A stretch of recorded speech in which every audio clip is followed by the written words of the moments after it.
So, Michelle, Mm-hmm. what made you choose this book in particular for your most recent vacation? Well, it's a little bit of a long answer, but I was going to be scubaing and, beaching and stuff, and I wanted kind of a beach read, but at the same time, I did not want to gamble on some of the really terrible books that are out there in bookstores right now, so I picked up an old favorite.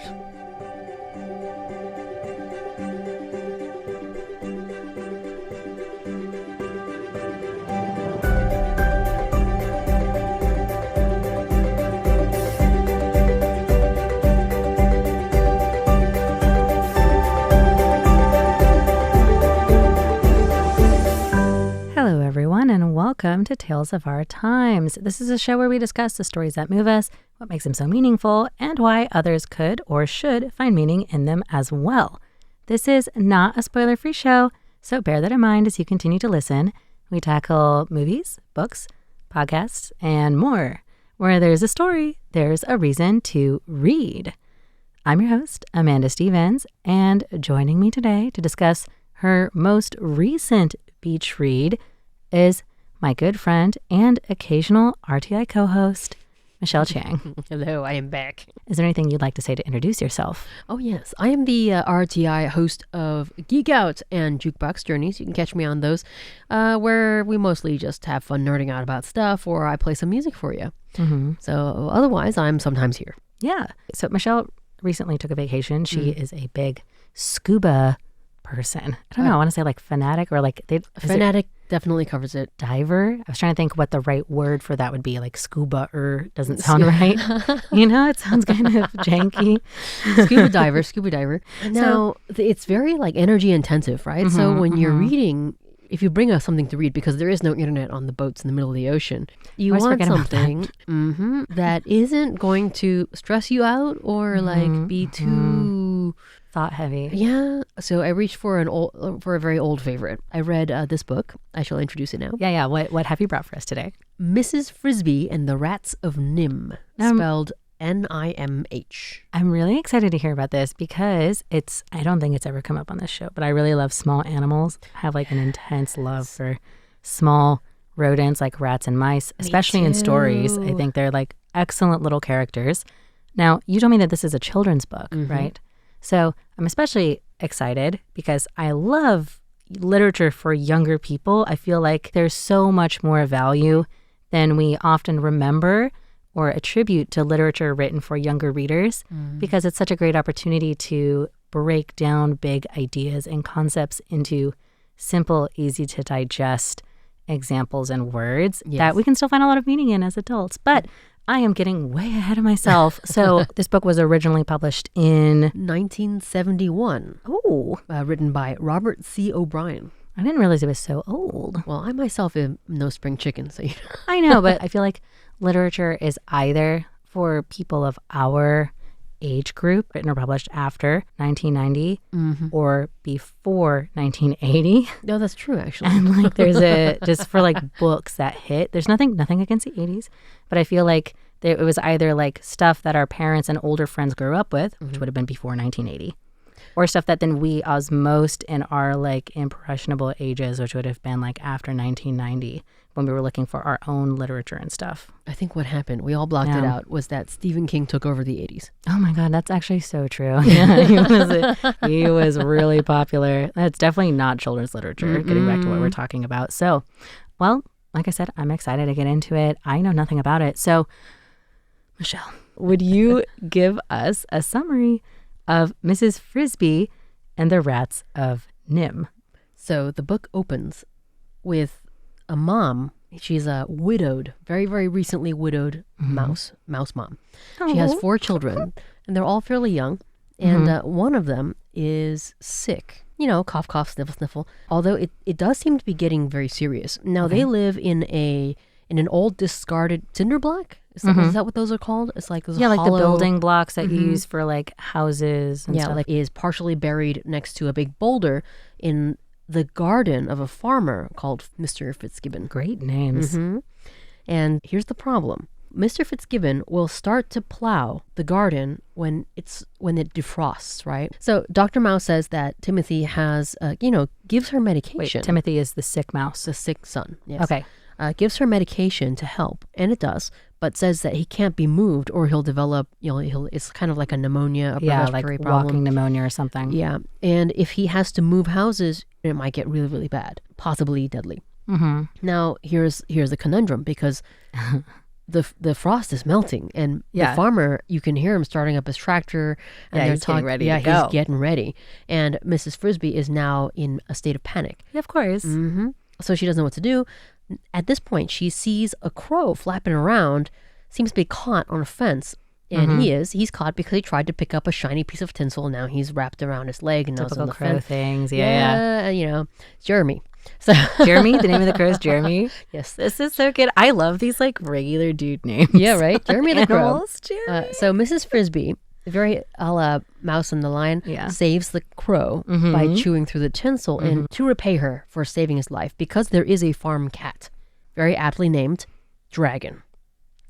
I know, I'm so charmed right big now. orange farm cat who is like vicious and kills everything he can, named Dragon, was lurking in the area. So Jeremy is very thankful that Mrs. Frisby saved his life. Now, in exchange, Jeremy, he doesn't know the answer to her conundrum, but he offers to take her to the owl, who is just known as the owl. Yeah. In the oldest tree in the woods, who is the wisest bird of all the birds. Yeah.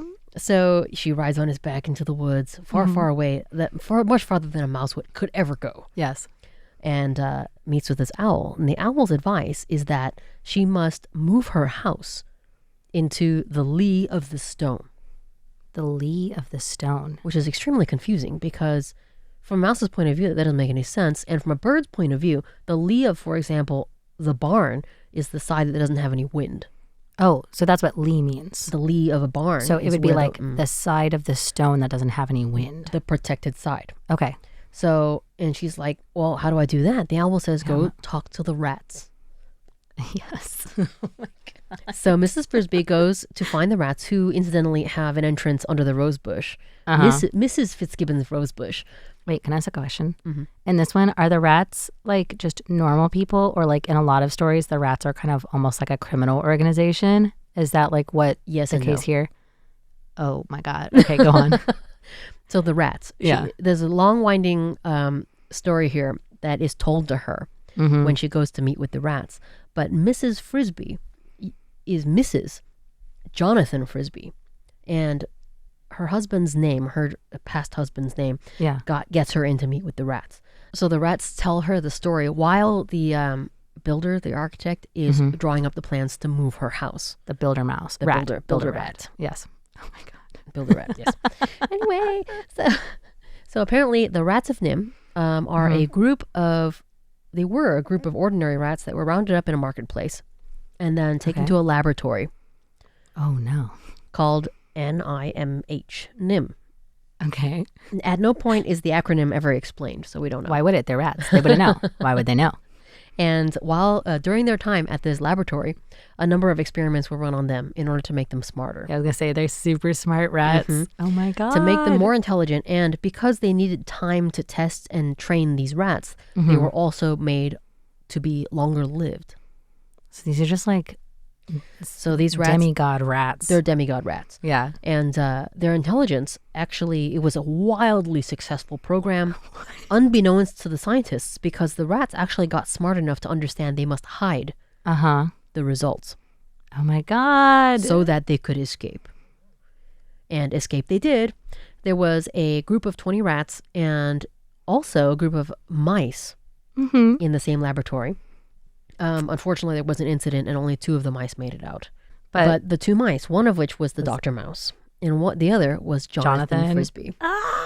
Okay. This is okay. So they're like, we'll do it for Jonathan. Old blood remembers. Yeah. So the Rats of NIMH made a long journey to this place to this little farm. Along the way, they were able to read books and study, and they actually they found an abandoned toy tinker truck. So they're like well-studied rats. Yeah. The toy tinker truck had motors in it and tools. So they could actually create like their nest or their abode, I should say, underneath the rose bush was impressive. Impressively, they had an elevator. Oh my God. This is airflow so cute. and carpeting and an elevator and electric lights that they had to very, very slowly steal over the years from like Christmas trees. Okay. So This is so cute. it's so adorable. Okay. And here's the trick. Yeah. Now, Mrs. Frisby is being told all of this, and she agreed. And the way that the rats get work done is that they have to dose the cat. They put a sleeping powder in the cat's food. Yeah. And the cat falls asleep, and then the rats can actually get larger projects done. Yeah.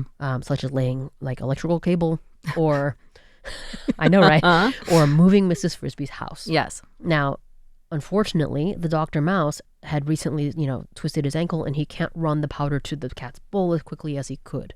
It would be extremely dangerous for him to be caught in the open. So Mrs. Frisby has to do it. So Mrs. Frisby has to do it. Oh my God. Now, they do warn her that this is the way her husband died. Yeah.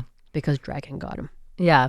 And so this is like the perfect challenge, right? You have to overcome what killed your husband, the super smart mouse. So she manages to do it, but but in doing so, she's trapped. She's caught by one of the farmer's kids, and she's, he's like, "Can I keep it?" and stuff, and so she's in a bird cage, and she's overhearing the conversation at the farmer's dinner table. I should backtrack a little. There was a faction of rats that broke off because they didn't like the plan. And what the plan is that Nicodemus did not like humankind's hatred of rats because rats do nothing but steal resources from humans. So his plan was to go into the mountains far, far away from civilization, human civilization, and begin a rat civilization. So this was like rat economist. Yes. Was like, we don't want to steal, we want to make. Yes. Okay. There was a small faction of rats that broke off because they didn't like that idea, because no electricity, no running water. Okay, I see. Food. So we're with the rats that are like, we didn't want to make rat civilization. We want to live in like food, running water, electricity. Yeah. And those rats were all electrocuted trying to steal a motor from an electrical supply house. Oh, so they're all dead. They're all dead. Oh, no. Now, allegedly, we don't know. Allegedly. The farmer was talking about this, and that a bunch of science-looking dudes showed up in a white truck after this broke out on the news. Like, what are rats trying to? Why are they in electrical supply rats doing house? smart What are stuff? they doing that? Yeah. Right. And the farmer was instantly there buying supplies to plow. And he mentioned he's got a large rat colony under the rose bush in his farm, and these scientists are going to be coming the day after tomorrow in order to deal with this problem / maybe catch them.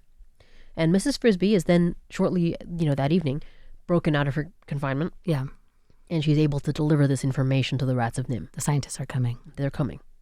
And very, very quickly, the builder mouse it's in such a well-described, scientifically efficient fashion, move her enormous cinder block house using levers and pulleys and roller bars and everything. They managed to do it in 30 minutes. What? And with the information that she's delivered, they were able to accelerate the plan and get out, which was already kind of halfway done. They were going to move anyway. Yes. Okay. Yes, and they had already, transported half of their seed for crops. Yeah, they've moved all their important stuff. So it was already almost done. So she gave them the opportunity to get away. Okay, so she basically saves them in return for saving her child's life. Yes. Okay, is that how it ends? And that's how it ends. The Rats of NIMH leave. She is safe in her house for as long as she needs to be, because it is in the lee of the stone. Yeah. And the Rats of NIMH managed to escape into the mountains to form their own rat paradise. Oh my God. Okay. Yeah. So I do love this book. I know. I feel like I would It is amazing. sob writing. I would sob if I were reading this book. How did you first come across this book? How old were you? I think I was about 6. I was actually a very high-level reader for my age because, bless my mother, she was very much into taking us to the library. Yeah. Basically once a week. We could go and pick some books to read. And of course, I loved the book with the rodents on the cover. Mouse. Yeah. I feel this in my bones and in my heart and souls. Yep. So that's how you picked it up? Yeah, 6 or 7 years old. Was this a book that you reread as a child? Because I know myself, I had kind of a hyperfixation on the Harry Potter series when I was in elementary school. Yeah. Was this one of those books for you, or was this just an old favorite? Because it's a standalone. It is It's both. It's one of my favorites. I'm going to say probably my second favorite, all-time favorite book. And it feels like it was written for me. Yeah, that's so sweet. Okay, so then tell me, what makes this book so meaningful to you? So obviously, I love books. Both of us love books with anthropomorphic animals, and they're really adorable barnyard creatures. But the story of them possibly being made intelligent so that we might share this planet with another creature of the same level, or perhaps even exceeding our intelligence, would be really amazing, in my opinion, to meet a rat, or like a rat of NIMH, right? Yeah. And be able to like just communicate with something like that. From a childhood standpoint, imagining my pet hamster as really, really intelligent was one of the best things ever. Now, looking at this, because I've read this book over and over again. Now as you read it today. Yeah. Exactly. It does speak on the potential of humankind to kind of be God, to create, to make good things, but also the terrible things that they would do with it. You feel like it's a story about like the potential of human intervention, perhaps? I don't know what the right word is. Interference, intervention, creation, kind of like a mix of all of those things. Yep. So in your mind, the Rats of NIMH and this like what happened to cause them is technically a good thing. Like they're a good byproduct of that. It also, funnily, as you're talking, reminds me that it mirrors the very first story that you and I ever did on this show. Absolutely. My first episode, which was also about humankind creating a hyper-intelligent animal, right? But I think also it speaks to kind of what we imagine animals would do if they had our same level of intelligence. But what meaning do you think that other people could find in this book? Or why do you think that this should be considered a tale of our time? Well, besides the potential of humankind for greatness, I mean, to elevate another species to our level of, or our potential for empathy, because that was really what this story, more than intelligence is the empathetic struggle. Empathetic struggle of a mother with a sick child who needs help, and these people are willing to help her, but really because her husband died helping them, and it was their honor to repay. So it was just really beautiful. Well, I mean, it's always such a good revelation in any story that's like, oh, and this person that you knew, they were part of this super cool secret organization that is like really awesome and legendary or da-da-da-da-da-da. But in talking about empathy, I think it's also a great lesson for children in asking for help. The whole story is a series of helping others out of the goodness of your heart, even when you need help in a separate way, not getting lost in that, helping others, and like this back and forth of supporting each other in kind of an empathetic cycle of, not forgetting the goodness in others or the goodness that you can do in the world as well. That's actually a much better way than I put it. Was that kind of the same idea? Like, I feel like that's kind of what you're getting at. That's what I was trying to get at. Yeah, that's very sweet. So we're almost out of time, but if you could give Mrs. Frisby, I got it right? Okay, I want to say Fitzgerald, but I think that's a farmer. Fitzgibbon.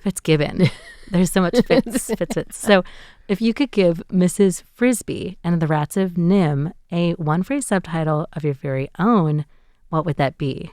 It taught young Michelle the value of being kind just to be kind, and that goodness can potentially cycle and create a beautiful world. So what about Mrs. Frisby and the Rats of NIMH, the cycle of goodness? Love it. I just got emotional because I was thinking of little mice and rats holding hands. So cute. Oh my God. The listeners will never know. I've literally teared up over the thought of I will give you this book tomorrow. Mice holding hands. Tomorrow I will give you this book. Oh my God. I'm so overwhelmed. It's such a cute image. If we have to end this, we don't have enough time and I need a tissue. So Michelle, thank you for coming back on this show. And thank you to everyone out there for joining us. This has been Tales of Our Time on Radio Taiwan International. I've been your host, Amanda Stevens, with my wonderful recurring guest and friend, Michelle Chiang. It's been an honor. And I hope all of you out there enjoyed learning more about Mrs. Frisby and the Rats of NIMH, the cycle of goodness, a tale of our time. We'll see you next time.